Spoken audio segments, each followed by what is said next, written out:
Know that. So this is the Family Law Financial Affidavit, long form. Brian Boone, age 47. My age is 47. My occupation is software developer. My employment is currently unemployed and looking 60 to 80K yearly. Household expenses. $1,984 monthly mortgage or rent payments.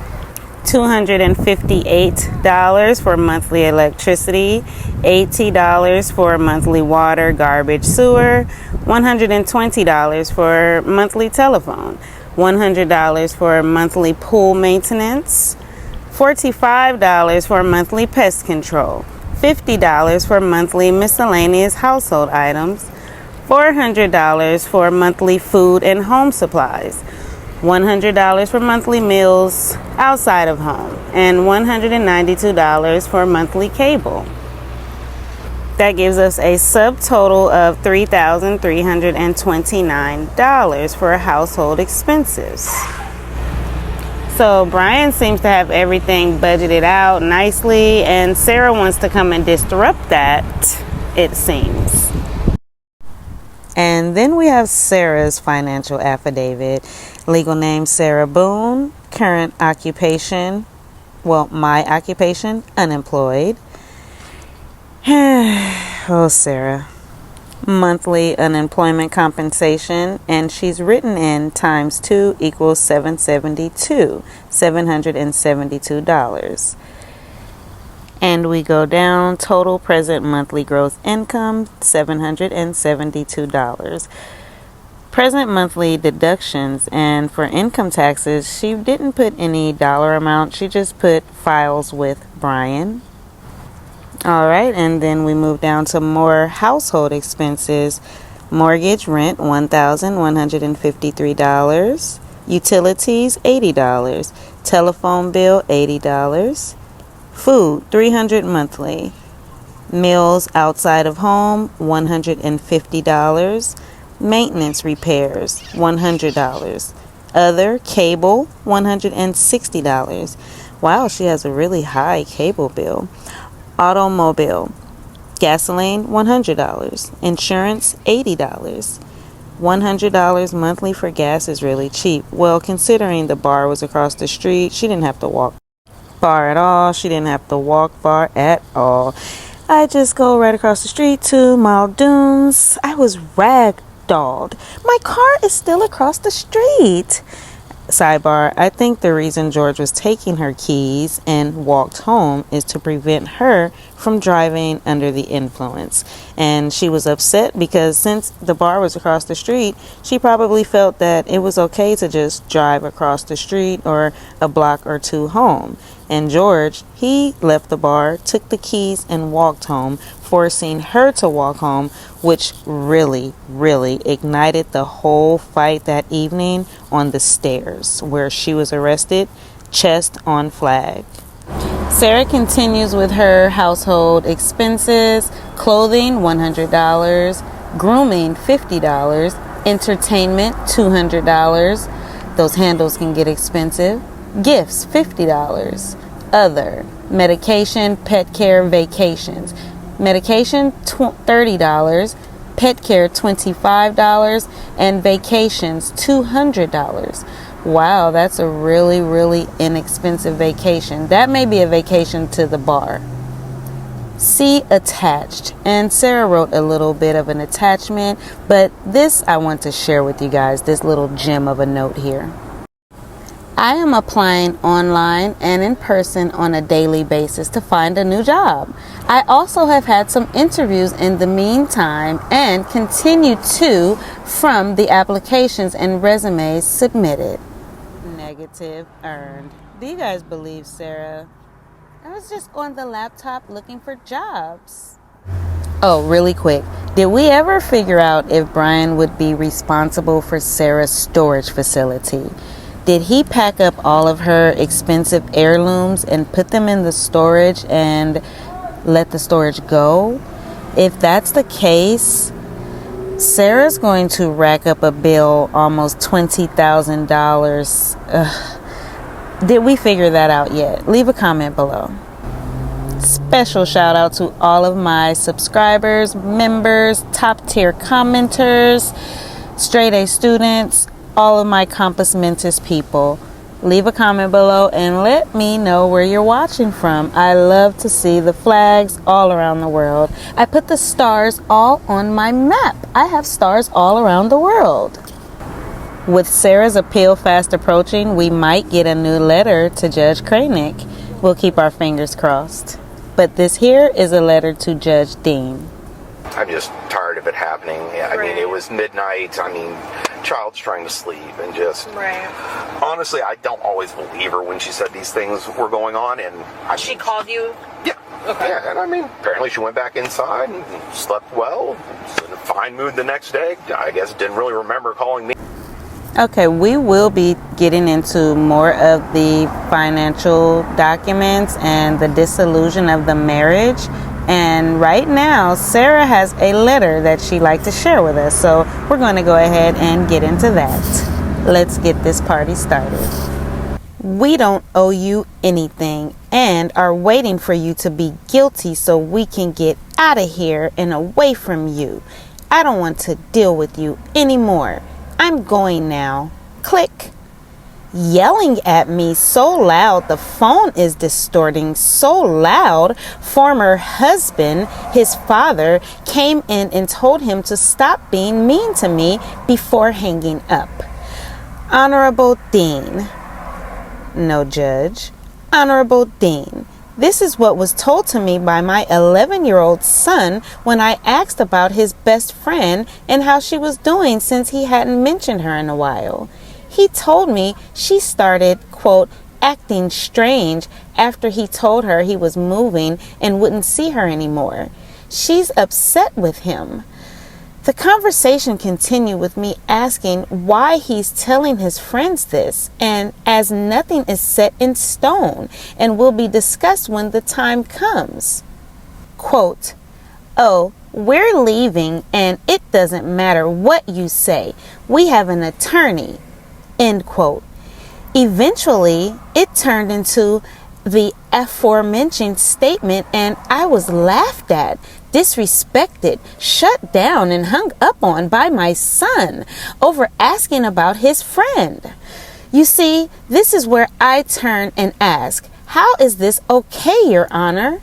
This is exactly how former husband treats me and has unfortunately successfully passed this disgusting trait to our underlined son.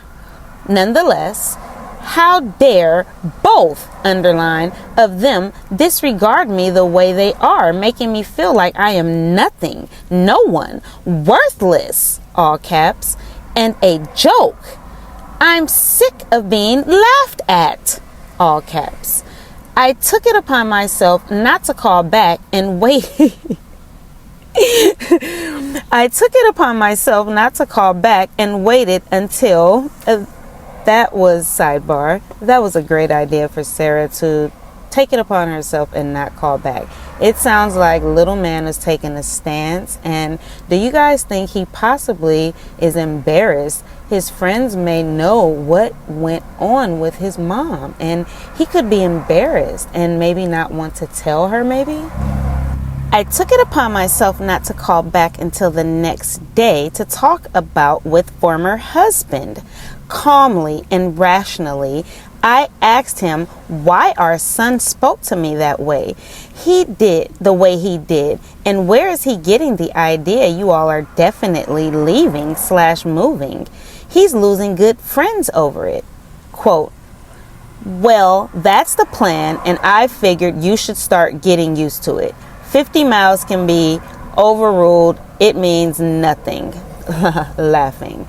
That's why I have an attorney, and we're just waiting for you to be sentenced. The judge knows everything, underlined, and there's not much you can do about or say about it. Any of it. You'll see. We're leaving, no matter what. Okay, former husband, I like this energy. Yes, It sounds like he's taking a stance for himself.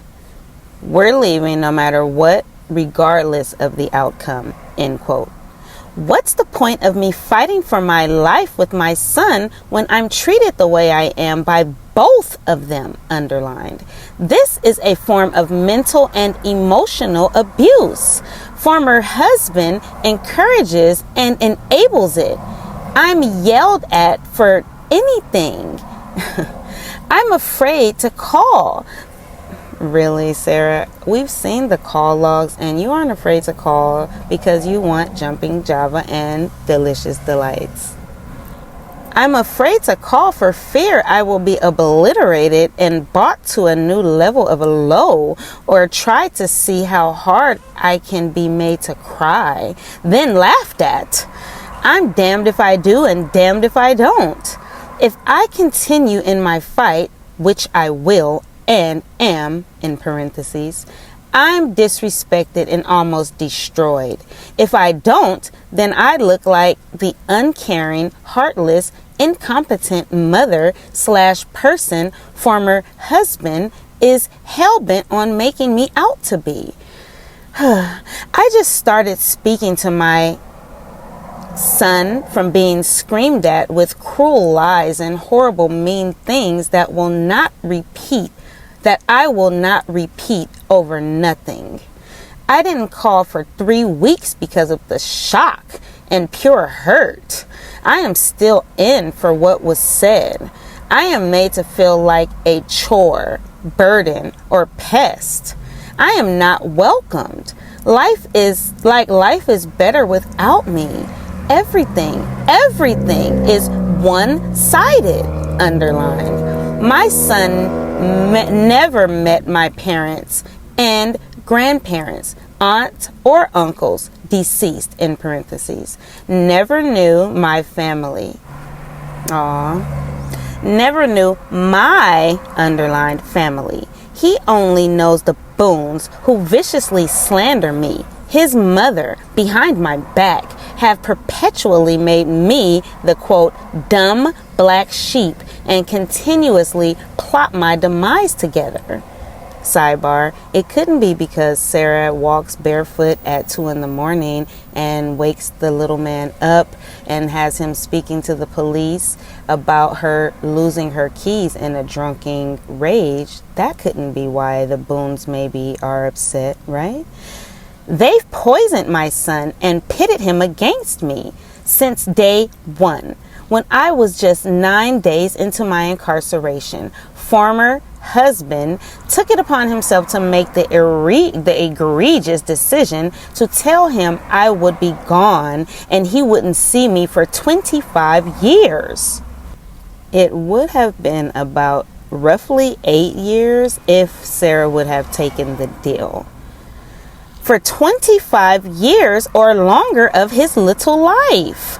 My son cannot be my son and is tortured by the confusion in whether he can be close to me, like we've always been, or even nice to me. I feel to be home, our son is just an innocent pawn in former husband's scheme. Sidebar, and we are outside in real life. I'm at the office on lunch break, but I had to get my daily dosage of Sarah Boone. Shh. I feel, to be honest, our son is just an innocent pawn in former husband's scheme. That's rich of her. To seek his sad, bitter, unrelenting revenge against me. Really, Sarah? His heart is broken plastic and covered in fool's gold. He is not, underlined, the angel he appears to be. He is an insensitive, callous tyrant and fully endorsed by his, quote, family. No one listens to me. I have made the active decision to not call for an undetermined length of time so I can take a break from the treatment. I can only take the terrors inflicted by former husband in doses. Translation: Since being incarcerated, I no longer have control over my former husband, and I'm livid. So I'll try again later. Sidebar. I'm sure those days where Sarah threatened and followed through and didn't call former husband and little man were the most peaceful days they ever had. I can only take the terrors inflicted by former husband in doses. Right now, I've gotten my fill from both of them. If my son wants to speak to me, he can write or schedule a visit, which I doubt will happen from the lack of encouragement and inclusion of me to have a relationship with our son by former husband. Please understand, I can only take so much on top of everything else. I love my son, underlined. I need my son, underlined. Just not this version. Not right now. Wow.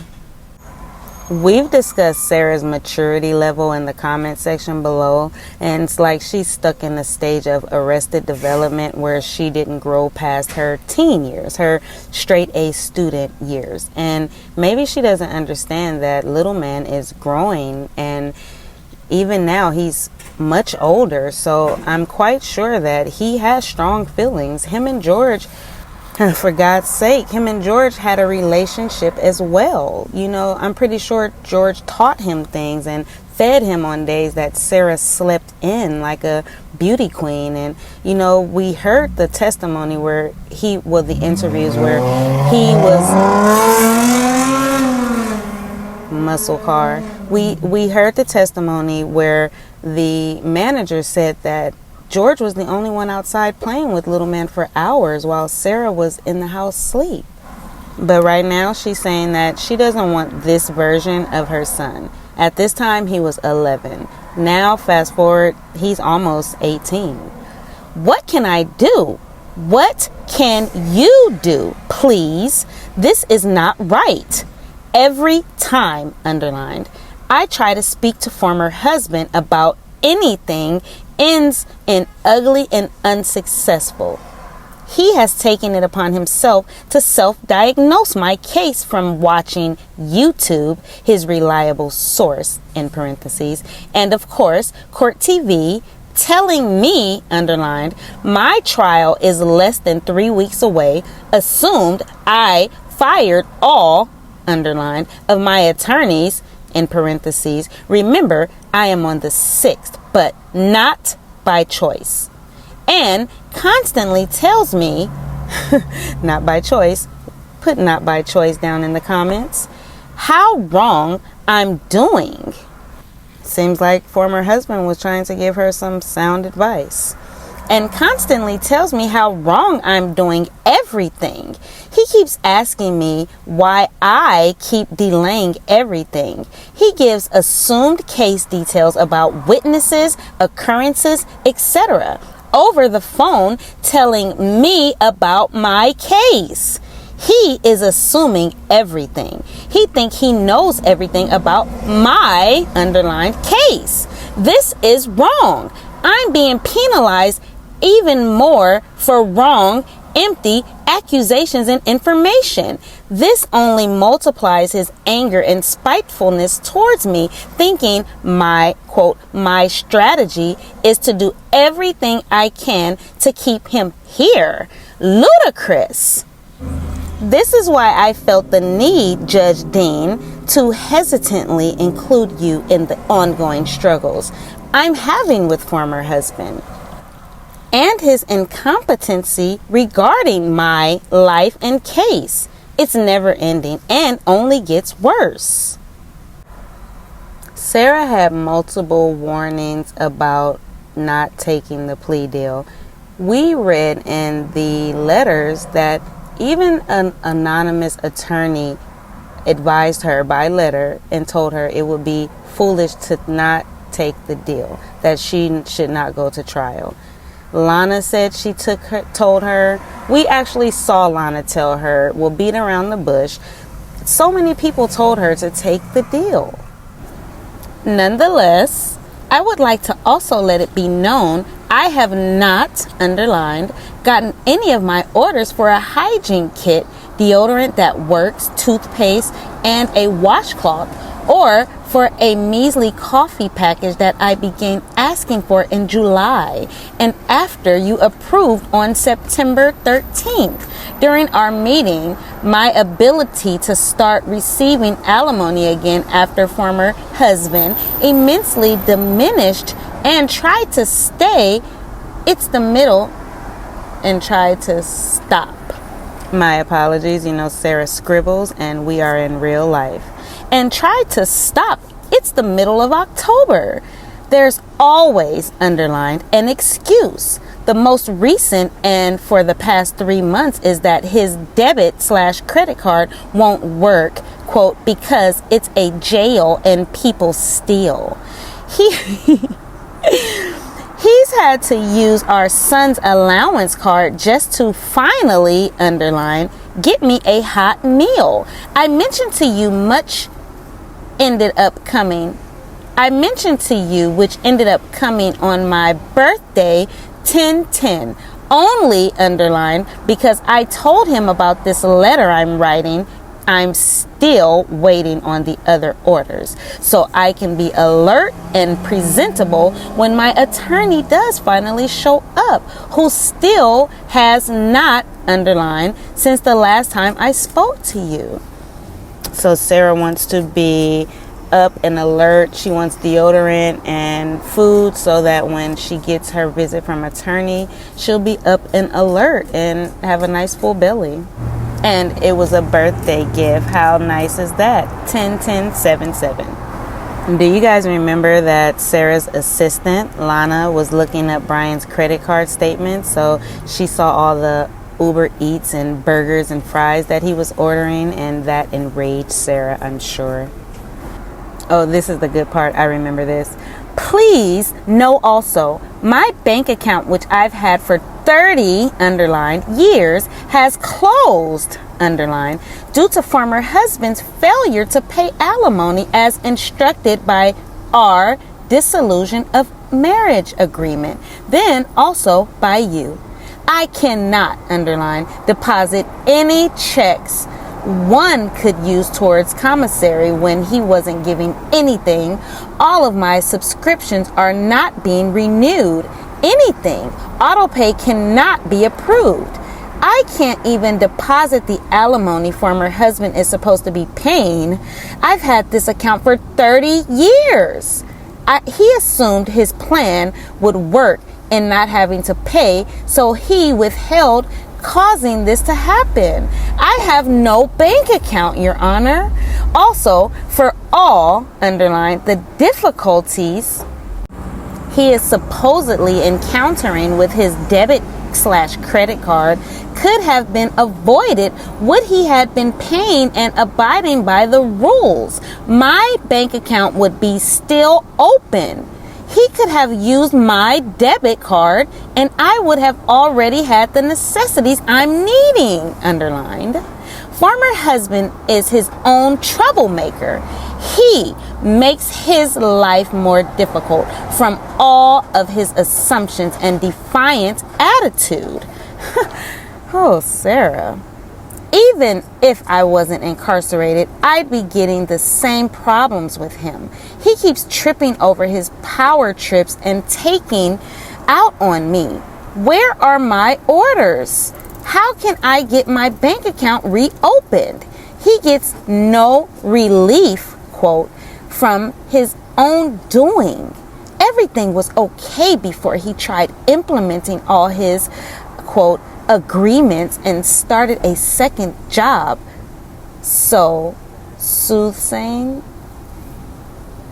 The constant assaultive, degrading remarks, fear infliction, and terrorizing threats must stop. It makes no difference how soft my approach is in trying to explain to former husband how unnecessary and harmful his actions and comments are. Did you guys tune into our jail text episode where Sarah was messaging little man, telling him to man up if he didn't want to talk to her, and just speaking to him in a really degrading manner, not a nurturing tone? And being the example, quote unquote, he is to our son, giving permission he can do same, especially to me, his mother, and also to other women futuristically. Just stop, please.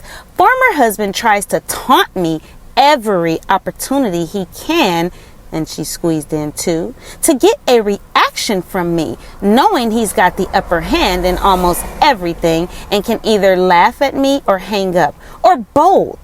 As said before, I am not helpless.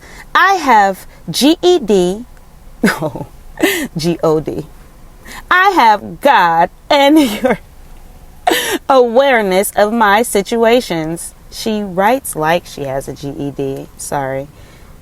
And your awareness of my situations, Judge Dean, to hopefully impose your authority in all manners available to provide any permissible relief for everyone.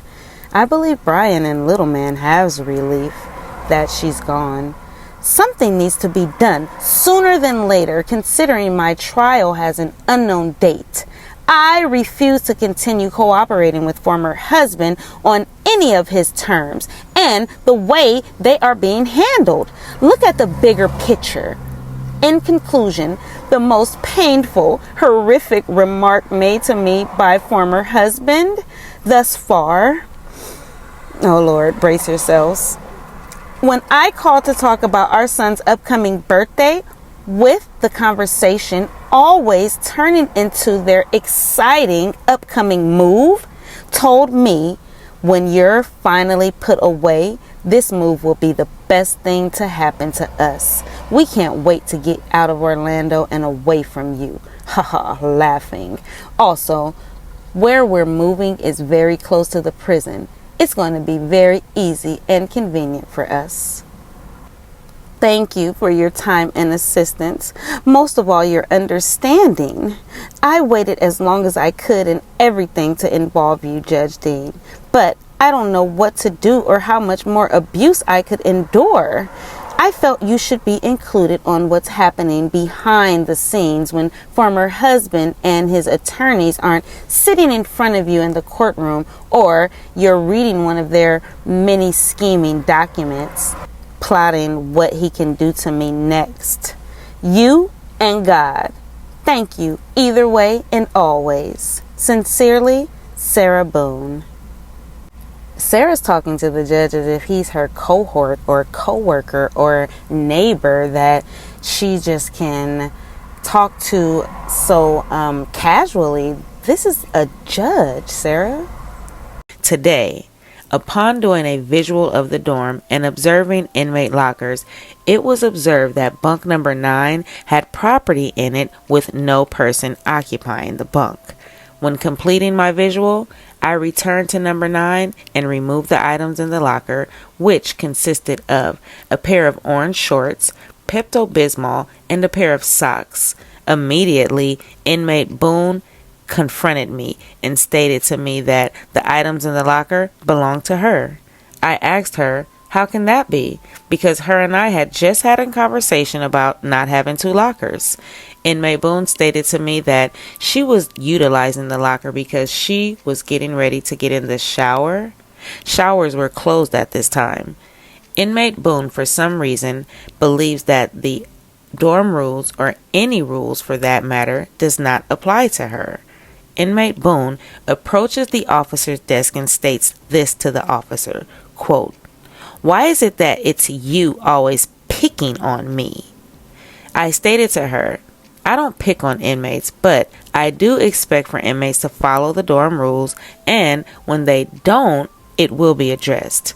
Inmate was not receptive. This is when she proceeded to ask for an inmate request grievance and to speak with a supervisor because she did not like what I was saying to her because she is different, i.e. height, race, religion, I don't know, because I did not elaborate. And then there's an addendum to that negative.